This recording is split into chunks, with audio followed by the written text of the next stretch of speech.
Classes in session. Hey, and welcome to Unlearn 16 Classes in Session, guys. You just get me today. You just get me. But I'm going to try to talk about something. A lot of people have asked me to talk about it. I've done it a little bit in different ways. I've done a TikTok about it. I'm going to see how it goes. It might not be the easiest thing in the world for me to do, but I think it's important that I do. So you get to know a little bit more about me and about the family. First of all, I'm almost talked my mom into doing a podcast. It's very exciting. She's almost there. She's almost there. We just need the perfect outfit. This podcast is actually going to be about my dad. And a lot of people ask me about where is he? Why don't I talk about him a lot? And I've done a few different things here and there about him. But I think it's important that I do this TikTok for a whole bunch of reasons. And for me, maybe it'll be a little bit cathartic. I talked a little bit about it on my last podcast, but I think it's important. So, my parents got divorced or got separated when I was 3. Now, you have to understand that when I was 3, like as I got a little bit older, I thought the reason why they split up was because, honest to God, my mom liked figure skating and my dad liked MASH. When they split up, my dad became a very present parent in the sense that he was at all my baseball games. He was, at all my school functions. He was present in that way. He made sure that whatever money was supposed to be paid, we talked every day, but he was never there. And what I mean by that is there was an emotional wall that I never understood as a kid that I just thought was who he was, and then later who I was as a result. And I just thought that was my way of being.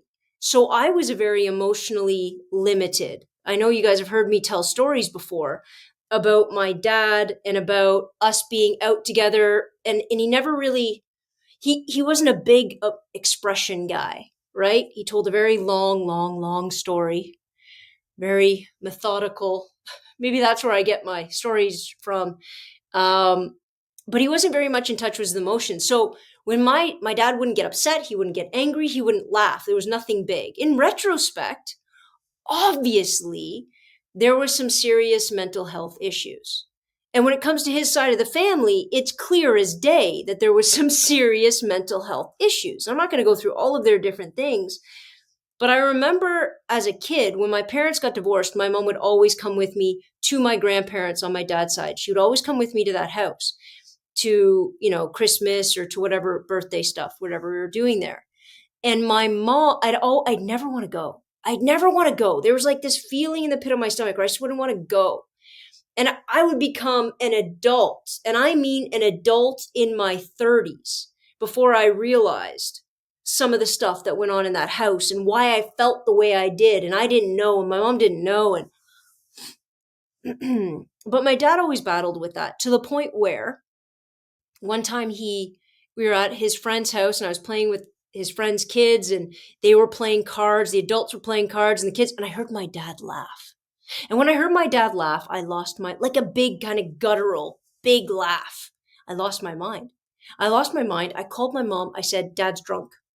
My dad wasn't drunk. He didn't even he had a drink in front of him. My dad was 6'4", about 300 pounds. And my dad gets on the phone. He goes, Ange, I haven't even had a drink.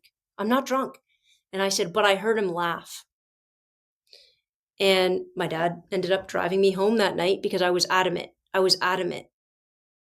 And it's those moments when I look back and those stories get retold, I'm like, Jesus, what was going on with him? And back then, you got to know that this would have been before people talked about mental health, before people really talked about depression. My grandma was manic, so they talked about that, but they kind of talked about it like she got it when she got old, which wasn't the case. And then it was kind of swept under the rug. Nobody really, you just kind of dealt with it. You didn't talk about it. And my dad, looking back, his mental health was constantly at risk, I think. And that laughing and me responding to that, can you imagine today, like being so shocked that somebody could laugh hard? You thought they were intoxicated by simply that. So I think about that a lot. And as I got older, my dad ended up moving to Florida. He got a really good job in Florida. And so I would visit him. He'd fly me down every March break with my friends. And I know some of my TikToks share those ridiculous stories. But he'd take care of us, right? He'd take us wherever we wanted to go. He'd make sure, he was just the kind of dad, very service driven. We'd sit and watch TV and he would flick the remote control back in the day when we all watched TV like it was a freaking sport. We'd never see more than 30 seconds of anything. But I remember also when I was about 16 years old, you guys are going to understand when I get to the end of the story where I'm going with all this. When I was about 16 years old, I became aware of why my parents got divorced. My dad was unfaithful. My mom made him make a choice.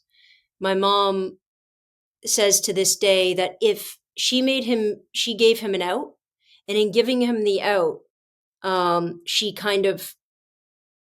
hoped that he chose us and, all of that kind of stuff. But she said, listen, if this isn't for you, just don't be here when we get back kind of thing. And he wasn't. And that's how that ended. But my mom never badmouthed him. She never talked horribly. And to be honest, they stayed very much friends. And my mom still says to this day, your dad was always looking for something else to make him happy. Now, could it have been another person? Sure. Could it have been buying something? Could it have been driving through and looking at bigger houses?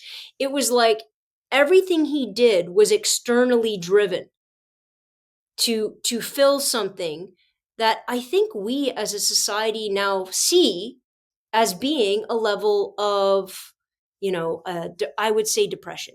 That would be my guess, right? And it obviously can only be a guess because he wasn't diagnosed until much later. So I remember sitting beside him when I was 16 years old, and I was kind of angry with him. And I was angry with him because of these walls he'd built. And I was angry with him because I didn't have the relationship I wanted. And I was angry with him because he didn't seem too affected by it. And then I caught myself, as we're watching TV together, I was rubbing my feet. Like, you know how you cross your legs and like your feet are together and you just like move your feet? A lot of people do that. Tons of people do that. I noticed him and I doing it the exact same way. And I internally freaked out because I'm like, I haven't been raised by my dad. He's been in my life, but there's no way I picked up that habit. That's like a genetic predisposition to something. And I freaked out because I looked at my dad and how cut off he was and how he was always searching and how I didn't feel connected. I'm like, I'm going to grow up to be just like that. That's just who I am. I felt like at 16 years old, I didn't have a depth to myself, if that makes any sense. And in retrospect, guys, I was gay. I just wasn't willing to admit it. And I wasn't, I had no idea at the time. And it was just a level that I didn't tap into. And when I tapped into it, I realized, oh my God, I have all this emotion. I have all of this, which thank God. But I had to wait till after a pretty traumatic thing happened to me to really jump into that. And as he lived in Florida, I would see him twice a year. He would come up at Christmas. I would go down on March break kind of thing, sometimes in the summer. But for the most part, we talked on the phone, and that was our relationship. Now, when I was about 24, he lost his job. And when he lost his job, my dad's job, by the way, I used to tell everybody my dad typed for a living because I remember seeing his office when I was a kid. And I remember just seeing this typewriter in his office. That's how old I am, folks. And I thought that's what he did. I didn't understand, right? Now, as I got a bit older, I understood he sold and he became the North American sales manager for regulators and rectifiers, which was a part of an alternator. Can you, like, I'm just trying to imagine what that job would have been like. Now, do I know he took pride in his job? I don't know. He never talked about it, guys. He did it and he did it well. He did it well enough to get this job in Florida. And he got paid very well. And I think for a lot of men, my dad included, they derive a lot of their identity. They derive a lot of their sense of well-being from their job. And especially when we don't make it a priority for men specifically to understand their emotionality, to be in touch with their emotionality, to be able to verbalize it, to be able to connect with other people in a real way. And men just end up saying, well, my job is to make X amount of money. I make X amount of money. I can give it to my family. My daughter goes to school. She gets what she needs, all that kind of stuff. And that's their whole identity. And then he lost his job. He got fired from his job. I never really understand the full story. But he lost his job. And in that moment, I think he lost his identity. Where else was he deriving it from? If he didn't know how to form an intimate relationship, if he didn't know how to talk about how he felt, if he didn't have extra sort of curricular things that drove him and he was passionate about, I'm pretty sure he wasn't passionate about a regulator and a rectifier. Heaven forbid, I'll always remember those terms. And by the way, I've seen the operating floor, so I know exactly how they're all made.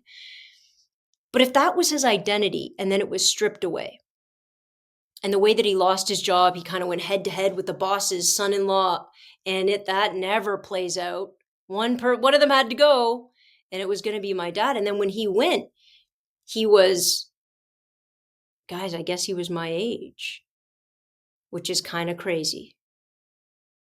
And when he was a bit older than I am now, he was pushing, he was exactly oh, wow. That's crazy. I'm sitting here thinking about why I was doing this podcast today, and I just realized this would have been the age. So when he had a very high-paying job, he got fired from that job. Once he gets fired from that job, he can't get another one.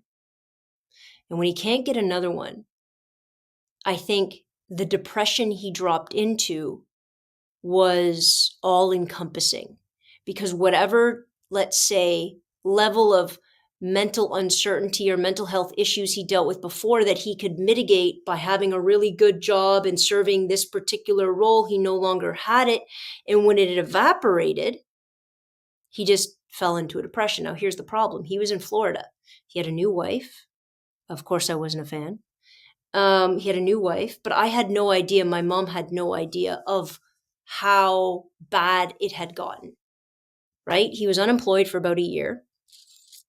And maybe at that time, money was a situation. Maybe at that time, it was more of a breaking point about whether they could keep the house. Like, I don't know. I don't know any of those things because I wasn't privy to that. I do remember that year when he couldn't send me a plane ticket, I didn't go. Like, he couldn't buy it because he didn't have money. And I regret that, obviously. I didn't go. And the following summer, he, and I'm going to be careful with my wording here, he decided to leave this world. And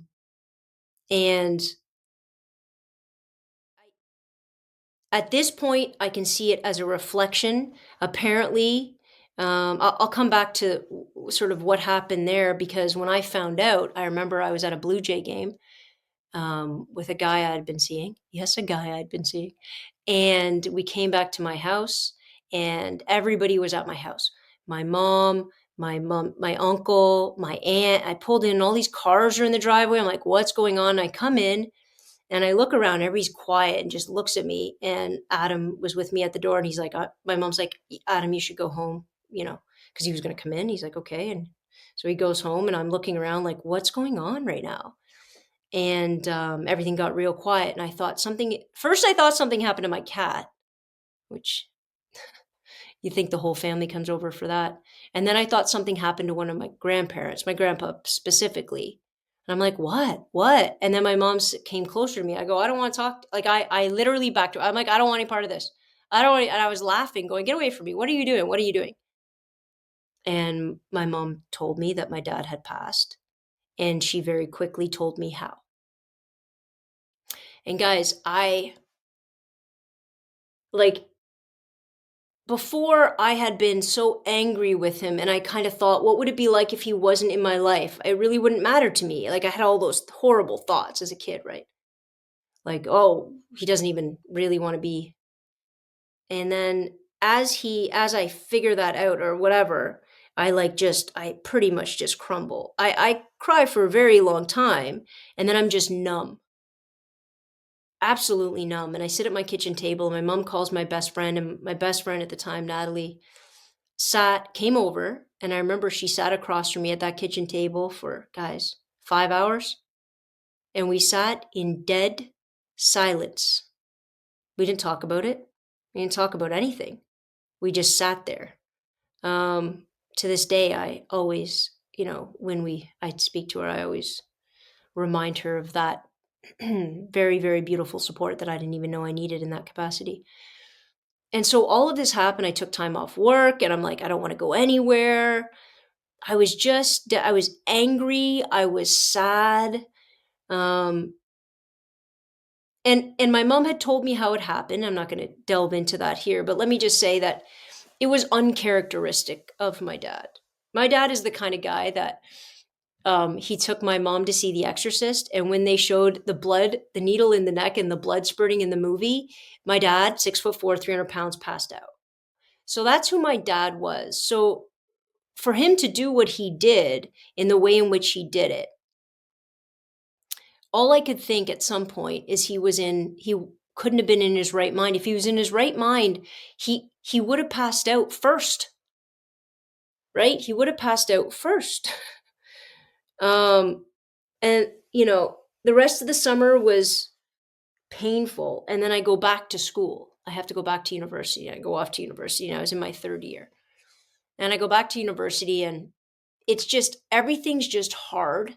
And I'm angry, and I'm hurt, and I'm upset, but I don't talk to anybody about it, which again, heaven help me, guys, was such a reflection of who he was. And as I struggled through that semester, I end up, and I said this in my podcast, I end up meeting, kind of coincidentally, an Anglican minister. I'm not religious at all. And I was doing an interview for a school project, and I sat down with her and ended up spilling everything, like just everything. My mom took me to a therapist at some point, but I didn't really vibe with her. But this person, everything that was in my head, I spilled to her. I have no idea why to this day. She was brilliant. She helped me through in many, many different ways. I'm going to give you one way. She told me to write him a letter in my left hand, because at this point I was angry. I was angry at him purposely choosing, or I thought purposely choosing, to leave me. How friggin' self-involved was that? And I still, at that point, you got to know, it was 25. It's a long time ago. It was like, 20 years ago. And I didn't get it. I didn't get it. And I blamed him, and I was angry. And I was angry that eventually I found out he saw a therapist. He was heavily medicated with whatever they gave him at the time. And at some point he just decided to stop taking it all. And that's when this happened, which, nowadays we try to have more open lines of communication. The problem was back then, not only just people not talk about mental health issues, everybody kept it from us. So his wife didn't tell me. Nobody told my mom. Like, it was like we were completely in the dark. And then this happened. So there was all of this anger towards them for not telling. There was anger towards him for doing what he did. There was resentment and blame for me. I didn't go see him. I didn't do this. What if I would have called him more? And you just, like, there's no way, unless you've gone through it, that you can understand the depths of blame that you can shift. And maybe your brain has to shift it. I was much happier in anger. It's a much more lovely place to live during that. But you shift it so much because there's no possible way you can live and think, what if? So this Anglican minister sat me down and said, listen, you can't live there, but how about this? How about you write him a letter and tell him what he's missing? Tell him who you are. Tell him why you're angry. Tell him what you wish you would have had. Tell him what you're never going to get to have because he wasn't here. And so I sat down, I wrote this thing with my left hand, and I'm right-handed, by the way. So the job of this little experiment is to write something with your other hand, because it's supposed to get in contact with your you really have to think about every word, right? It's not subconscious. It's a very, very conscious act. So I wrote it. Um, I tucked it away, and I kept going back to this woman for that year, in order to sort of firmly plant myself somewhere. I didn't know what I needed from that, which is interesting. I didn't know how to resolve it. Sometimes I still don't know how to resolve a choice that a parent makes. I think I understand it more now. I think I understand that kind of unhappiness and that kind of desperation and that kind of lack of any sort of drive or any sort of place of being. Like, what did I think, did he think that he didn't matter besides the paycheck he put on the table? And I think about, not just about my dad, because I think about a lot of young men and men in general who are never taught to develop that other side, who are never taught their value outside of that, because it's not a part of their education, it's not a part of their socialization, which we have to change. Have to. Doesn't mean mental health gets, changes across the board as soon as but it means that at least people can talk about it. And as that's all happening, I'm still trying to struggle and figure it out and struggle and figure it out. And I remember that following year, and here's some interesting parts of who I am. That following year is when I went to York University. I graduated Western, went to York University, and met people and met a community where being a part of the LGBTQ, everybody used the term partner, so I thought everybody was gay, and it was brand new, and we were all on strike, and we were all walking, and I realized that I don't know if I even realized I was gay in that moment. I realized I didn't want to live the way he lived, but I didn't see an avenue out. I didn't feel like I was struggling with, like, I was sad that he passed, but I didn't feel like I was struggling with any kind of depression, but I know I was struggling with, how do I connect? How do I connect? And why am I not connecting as big as other people are? And then I met my first girlfriend. And did I get rocked by her? Yeah, absolutely. But I felt what it was to connect. And this story isn't talking about, I'm not saying it because I'm like, oh, well, because some people are like, oh, well, your dad died, so that's obviously why you're getting, listen, it's asinine. It's asinine. But sometimes what a tragedy or something that traumatic can do is shake your foundation enough to loosen whatever tight grip you thought you had to have on your emotion or who you wanted to be or who you thought you should be, in order to loosen that. And if you have, by the grace of whatever, if you have a moment where you just get to be free enough and brave enough, and the timing works out perfectly enough so that you can carve out and you can step into who you were always meant to be. Now listen, and again, sexuality isn't the driving force. People are like, why is your sexuality? It's not the driving force. You know what the driving force of humanity is? I'm going to be real clear here, and I want people to listen. The driving force of humanity should be intimacy. How do I and who do I connect with? How do I become vulnerable enough to achieve intimacy with people in my world, whether they're friends, whether they're partners, whether they're family members, so I can truly express who I am and I can truly listen to who they are? And for me, that was with women. And when I figured that out, and I felt that, and I felt that that was something I could connect to, that changed everything. And it didn't change everything because of who I was, dating. It changed everything because I wasn't him. Now, don't think I don't think sometimes. I wonder if my dad was gay. My mom says no. But she goes, I don't know, maybe he couldn't connect.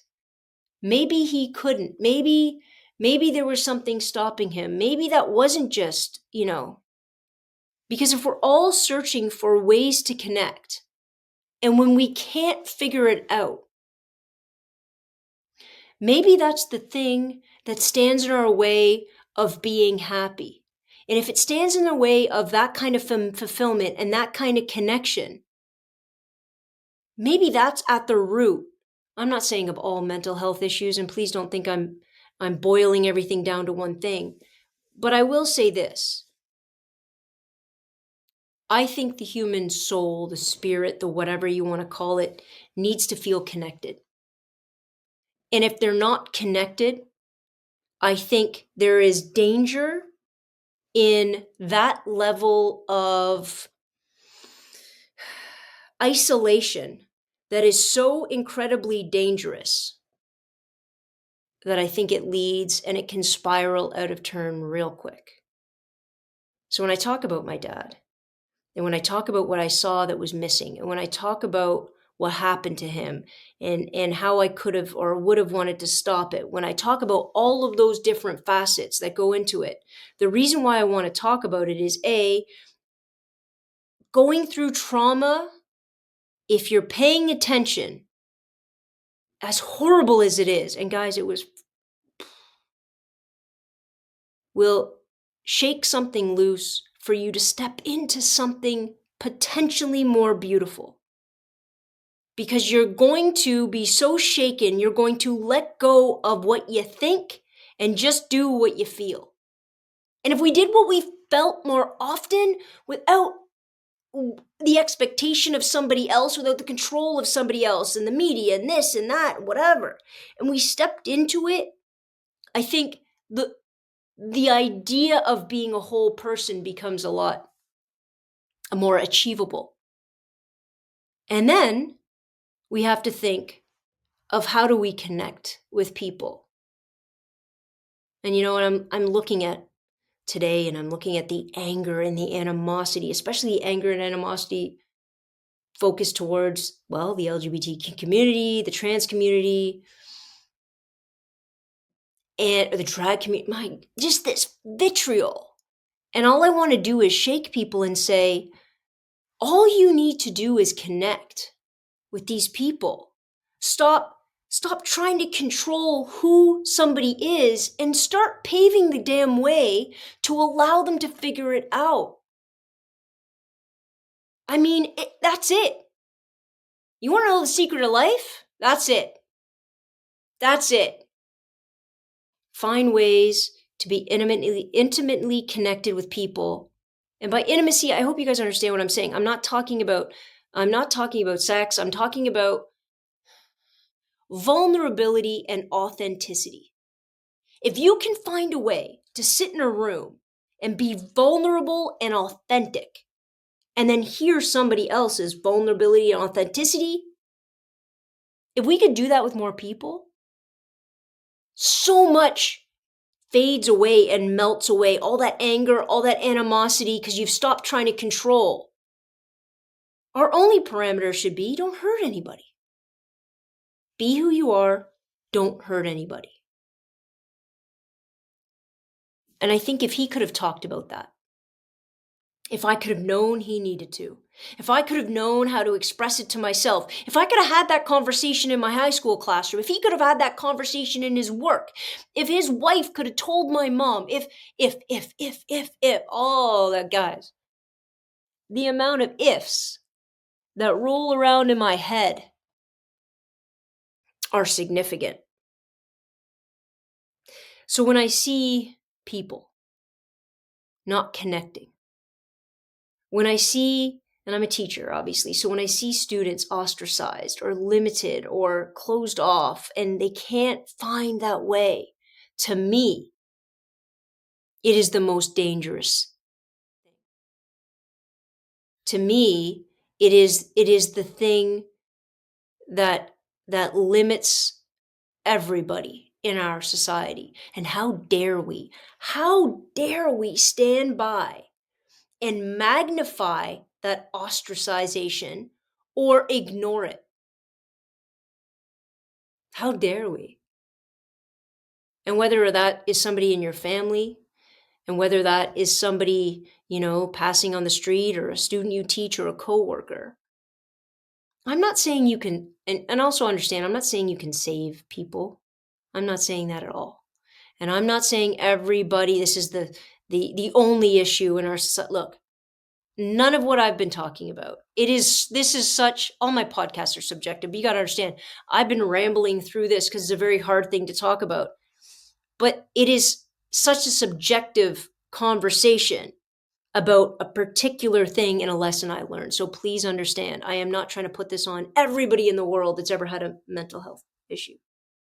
I am saying that taking a moment and trying to connect with a person is the most important thing. And the only way we can truly do that is by figuring out, by sitting with ourselves and understanding how to be authentic within ourselves, and how to take those risks, shake us to our core, find out who that foundational person is, no matter what.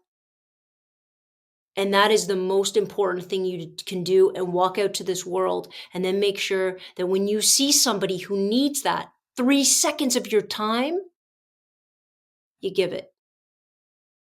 You give it.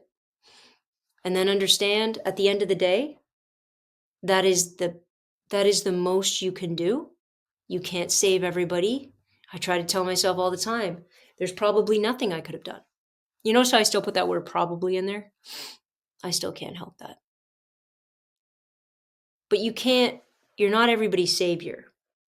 But I think we have a responsibility just to reach that hand out. And I think the more that we can do that, the more that you can understand that, the better the world gets, the less regret we have, and the more people can start to feel as though, even if it's just that one person in that one day that you might have reached out to, that changes everything.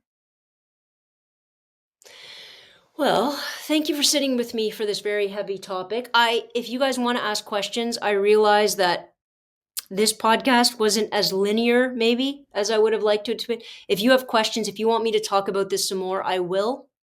I can only talk about it from my personal experience. I have no problems talking about the therapy that I've gone through. I have no problems talking about the different sort of tactics that I've used. Please ask away at all the questions. And I'll do another sort of a part 2 of the podcast, and maybe, hopefully, this counts as a hand to some people out there who are listening, who maybe don't have the means to talk to somebody, or don't have the means and just need somebody for 5 seconds, for 3 seconds, to listen to what you have to say and maybe talk about it just a little bit. Thanks for hanging out, guys. I will see you next Tuesday. Same bat time, same bat station. Good night. Dismissed.